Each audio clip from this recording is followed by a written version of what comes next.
Hello friends, ಈ ವಿಡಿಯೋದಲ್ಲಿ ನಾನು ಪೇಮೆಂಟ್ ಬಗ್ಗೆ ಡೌಟ್ಗಳನ್ನು ಕೇಳ್ತಾ ಇದ್ರು. ಪೇಮೆಂಟ್ ನಾವು ಬ್ಯಾಂಕಿಗೆ ಹೋಗಿ ಚಲನ್ ಮುಖಾಂತರ ತುಂಬಬೇಕಾ ಅಥವಾ ಚೆಕ್ ಮುಖಾಂತರ ತುಂಬಬೇಕಾ ಅಂತೇಳಿ ಡೌಟ್ಗಳನ್ನು ಕೇಳ್ತಾ ಇದ್ರು. ಸೊ ಅದಕ್ಕೆ ಸಂಬಂಧಿಸಿದಂಥ ವಿಡಿಯೋ ಇರುತ್ತೆ. ನಾನು ಕೂಡ ಇನ್ಫಾರ್ಮೇಷನ್ಸ್ ತೆಗೆದುಕೊಂಡಾಗ ಸೊ ಇಲ್ಲಿ ಏನಂದರೆ ನೆಫ್ಟ್ ಮತ್ತು RTGS ಮಾಡಿದ್ದಾರೆ. ಇವರು ಅಲ್ಲಿ ಕ್ಲಿಕ್ ಮಾಡಬೇಕಾದ್ರೆ ನಿಮಗೆ ನಾನು ತೋರಿಸ್ತೀನಿ. ಇವಾಗ ಅವರು ಕೇಳಿರೋದು ಜಸ್ಟ್ ಚಲನ್ ಆಗಿದ್ದರೆ ಪ್ರಾಬ್ಲಮ್ ಇರ್ತಿರಲಿಲ್ಲ, ನೀವು ನೆಫ್ಟ್ ಮಾಡಬೇಕು ಅಥವಾ RTGS ಮಾಡಬೇಕು ಅಂತ ಹೇಳಿದ್ದಾರೆ. ಸೊ ಈ ನೆಫ್ಟ್ಗೆ RTGSಗೆ ಒಂದೇ ಒಂದು ನಿಮ್ಮ ಅಕೌಂಟ್ ಮುಖಾಂತರ ದುಡ್ಡು ಕಟ್ಟಾಗುತ್ತೆ, ಇಲ್ಲಪ್ಪ ಅಂದರೆ ಚೆಕ್ ಮುಖಾಂತರ ದುಡ್ಡು ಕಟ್ಟಾಗುತ್ತೆ. ಎರಡೇ ಆಪ್ಷನ್ ಇರೋದು. ಇಲ್ಲಿ ಇದನ್ನಾಗೋದಿಲ್ಲ, ಕ್ಯಾಶ್ ಕೊಡಲಿಕ್ಕೆ ಬರೋದಿಲ್ಲ. ಯಾಕಂದರೆ ಇಲ್ಲಿ ನೆಫ್ಟ್ ಅಂತ ಬಂದುಬಿಡುತ್ತೆ ಚಾನಲ್ ಮೇಲೆ, ನೆಫ್ಟ್ ಅವ್ರ RTGS ಅಂತ ಬರೋದರಿಂದ ಇಲ್ಲಿ ಏನಾಗುತ್ತೆ ಅಂದರೆ ನಿಮಗೆ ಕ್ಯಾಶನ್ನು ಕೊಡಲಿಕ್ಕೆ ಬರೋಂಗಿಲ್ಲ. ಸೊ ಸರ್, ಮತ್ತು ಇವಾಗ ಏನು ಮಾಡಬೇಕು? ನಮ್ಮ ಬ್ಯಾಂಕ್ ಅಕೌಂಟ್ ಆಮೇಲೆ ನೆನಪಿಟ್ಕೊಳ್ರಿ, 3 ಬ್ಯಾಂಕ್ಗಳನ್ನು ಕೊಟ್ಟಿದ್ದಾರೆ. ನಿಮ್ಮಲ್ಲಿ ನಿಮ್ಮ ಫಾದರ್ದು ಅಥವಾ ನಿಮ್ಮ ಮದರ್ದು ಅಥವಾ ನಿಮ್ಮ ರಿಲೇಟಿವ್ಸ್ ಯಾರ್ದೂ ಇರಲಿ, ಅವ್ರ ಅದೇ ಬ್ಯಾಂಕಲ್ಲಿ ಹೋಗಿ ನೀವು ಏನು ಮಾಡಬೇಕಪ್ಪ ಅಂತಂದರೆ ಸೊ ಪೇಮೆಂಟ್ ಮಾಡಿದರೆ ತುಂಬ ಈಸಿ ಆಗುತ್ತೆ. ಅಕೌಂಟ್ ನಂಬರ್ ಇದ್ದರೆ ತುಂಬ ಒಳ್ಳೆಯದು ಅದೇ ಬ್ಯಾಂಕಲ್ಲಿ, ಓಕೆನಾ? ಸೊ ಇಲ್ಲಿ ನಿಮಗೆ ಒಂದು 3 ಬ್ಯಾಂಕ್ಗಳ ಬಗ್ಗೆ ಮಾಹಿತಿ ಕೊಡ್ತೇನೆ. ಫ್ರೆಂಡ್ಸ್, ಇಲ್ಲಿ ನೋಡ್ತಾ ಇದ್ದೀರಿ, ನಿಮಗೆ ಪೇಮೆಂಟ್ ಆಪ್ಷನ್ ನೀವು ಚಾಯ್ಸ್ ಒನ್ ಸೆಲೆಕ್ಟ್ ಮಾಡ್ಕೊಂಡಾಗ ನಿಮಗೆ ಪೇಮೆಂಟ್ ಆಪ್ಷನ್ ಬರುತ್ತೆ. ಸೊ ಈ ಒಂದು ಪೇಮೆಂಟ್ ಆಪ್ಷನ್ ಒಳಗಡೆ ಏನಂತಂದರೆ 3 ನಿಮಗೆ ಲಿಂಕ್ಗಳು ತೋರಿಸ್ತಾ ಇದೆ. ಒಂದು RTGS NEFT payment from any bank account to HDFC.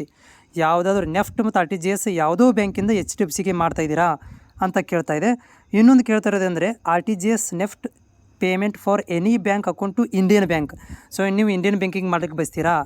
ಅಥವಾ ಇನ್ನೊಂದು ಮೂರನೇದು ಎನಿ ಬ್ಯಾಂಕ್ RTGS ಅವ್ರ ನೆಫ್ಟ್ ಪೇಮೆಂಟ್ ಫ್ರಾಮ್ ದಿ ಯಾವುದಂತಂದರೆ ಇಲ್ಲಿ ಬ್ಯಾಂಕ್ ಆಫ್ ಬರೋಡಾಗೆ ಮಾಡ್ತೀರಾ, ಅಂದರೆ ವಿಜಯ ಬ್ಯಾಂಕ್ ಇತ್ತು ಮೊದಲದು, ಬ್ಯಾಂಕ್ ಆಫ್ ಬರೋಡಾ ಮಾಡ್ತೀರಾ ಅಂತ. ಸೊ ಇಲ್ಲಿ ಮ್ಯಾಕ್ಸಿಮಮ್ ವಿದ್ಯಾರ್ಥಿಗಳದ್ದು, ಸ್ಪೆಷಲಿ ಸ್ಟೂಡೆಂಟ್ಗಳಿಗೆ ಬ್ಯಾಂಕ್ ಆಫ್ ಬರೋಡಾನೇ ಅಕೌಂಟ್ ಇರೋದು. ನಿಮಗೆ ಯಾವ ಬ್ಯಾಂಕ್ ಅನುಕೂಲ ಅನಿಸುತ್ತೆ, ಓಕೆ, ಇದರಲ್ಲಿ 3ರಲ್ಲಿ ಯಾವುದು ಬ್ಯಾಂಕ್ ನಿಮಗೆ ನಿಯರೆಸ್ಟ್ ಇದೆ, ಮತ್ತು ಅದ್ರ ಜೊತೆಗೆ ಅಲ್ಲಿ ನಿಮ್ಮ ಅಕೌಂಟ್ ನಂಬರ್ ಇರಬೇಕು. ನೆನಪಿಟ್ಕೊಳ್ಳಿ, ಇಲ್ಲಿ ನಿಮಗೆ ಬರೋಡಾ ಬ್ಯಾಂಕಲ್ಲಿ ಆದರೂ ಅಕೌಂಟ್ ಇರಬೇಕು, HDFCಯಲ್ಲಿ ಆದರೂ ಇರಬೇಕು, ಇಂಡಿಯನ್ ಬ್ಯಾಂಕಲ್ಲಿ ಆದರೂ ಇರಬೇಕು.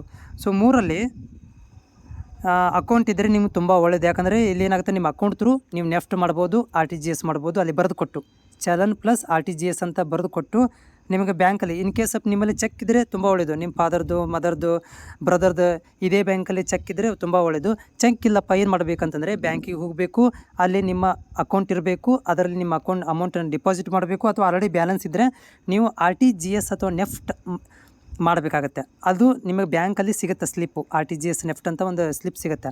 ಸೊ ಅದ್ರ ಮುಖಾಂತರ ಕೂಡ ನೀವು ಪೇಮೆಂಟನ್ನು ಮಾಡ್ಬೋದು. ಬಟ್ ಯಾವುದೇ ಥರಂಥ ಡೌಟ್ ಇಲ್ಲ, ನೀವು ಬ್ಯಾಂಕಿಗೆ ಹೋದರೆ ನಿಮಗೆ ಸಹಾಯ ಕೂಡ ಮಾಡ್ತಾರೆ ಅವರು, ಬ್ಯಾಂಕ್ನವರು.